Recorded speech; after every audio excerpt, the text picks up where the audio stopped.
Speaking of a lot of the relievers, from the start of spring training to now, so many of them have undergone tremendous changes in the way they go about their pitching. Drew Smith, basically broke everything down. Hauser, different grips, and yet your bullpen has been phenomenal. What has been the key for the turnaround in a lot of these guys getting back to the spot where they had their most success in the past? I think they're just willingness to work and to never be satisfied with where they're at, and to always looking to find ways to improve, and whether it be pitch shapes or usage or count-based stuff, all of them have been just phenomenal at being open to information and willingness to try and to see if it works. One of the things Adam credited you with was building somewhat of an internal competition, like the race to 2 strikes as a leaderboard and certain things. How do you foster that to make it a positive as opposed to being ultra competitive? Well, no, I think this is a competitive environment, right? So the more sometimes it's a lot of, you got to compete with yourself and with your teammates as much as you're competing with the other team, in a good way, in a healthy way, right? And so that's all that stuff is we're trying to be not only the best in the league, but we're trying to be the best on our team too, right? These guys have careers and they're trying to do things for their families and stuff like that, and we know that some of these things lead to more success than others, and so if we focus on those things over the whole season, probably going to be in a good spot. And the returns have obviously been good so far. It's also interesting the way baseball has evolved over the years. You're getting maybe 5 and sometimes 6 innings out of your starters. This bullpen has been worked tremendously, but for some reason this bullpen seems to thrive on that amount of work. Is that something that you're noticing, and how do you manage trying to manage that workload? Sure. Well, we have an incredible performance staff that helps them get ready, keeps them strong. We're in constant communication with them about when they're going to be used, when they're not going to be used, so they can plan their treatments and everything accordingly. And then from the game perspective, just being trying to put them in the best possible position to be successful. Is it a time where we push to 2 innings? Is it a time where we keep them short? Is it a time where we give them a day off? And just trying to be mindful of what they're telling us with what we see, and then trying to make the best decision possible for them.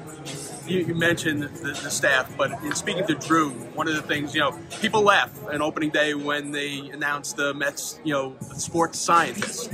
But Drew credits him really, and you, in helping him find where he was leaning too forward. What does a sports scientist do in regards to the pitching staff? Yeah, I think for me, I only have so much time, right? I have on-field responsibilities. I have meetings with Mindy and others, and so I only have so much time in the day to look at all this stuff, right? And so you have these people who are incredibly bright and experts in their field. So why not empower them to help? And I can't do everything, right? And so we have an incredible team that we're in constant communication with each other. It's hey, what do you think about this? This is what I'm seeing in the game, and then I'll ask him hey, what are you seeing in the data? And I have access to the data too. But sometimes it's best to have a different eye and a different view, because I can be biased a particular way, right? And so it just gives you that comfortability to take something that's on the computer and then give it to a guy to see if it makes meaningful change in the game. And again, it goes back to the guys being willing to try some things and to do things maybe how things haven't been done in the past. And so all credit to the players. And then we just tried to surround them with really smart, intelligent people who have baseball feel, who understand the game, who understand this is something that's transferable to the game. This is something that probably not. That's maybe more weight room or training room or something like that. And we just try to make good decisions. Lastly, you have 2 young arms here in Budo and now Christian Scott. What's your message to them? Obviously they want to stick here, but you have to walk that fine line of not trying to do too much on the mound. How do you manage those 2 guys? Just be who they've always been, right?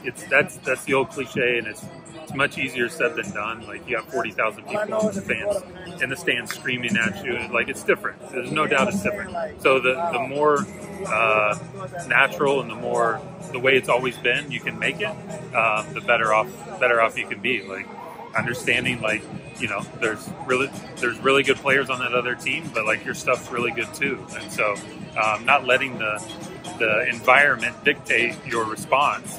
But in the moment, like zooming out, have that 30,000 foot view. Like I'm literally just playing a game right now, right? Even though maybe I'm facing Bryce Harper or whoever, right? Like I'm playing a game and I just need to execute my game plan. And like over the course of the game, I'm going to have more success than not.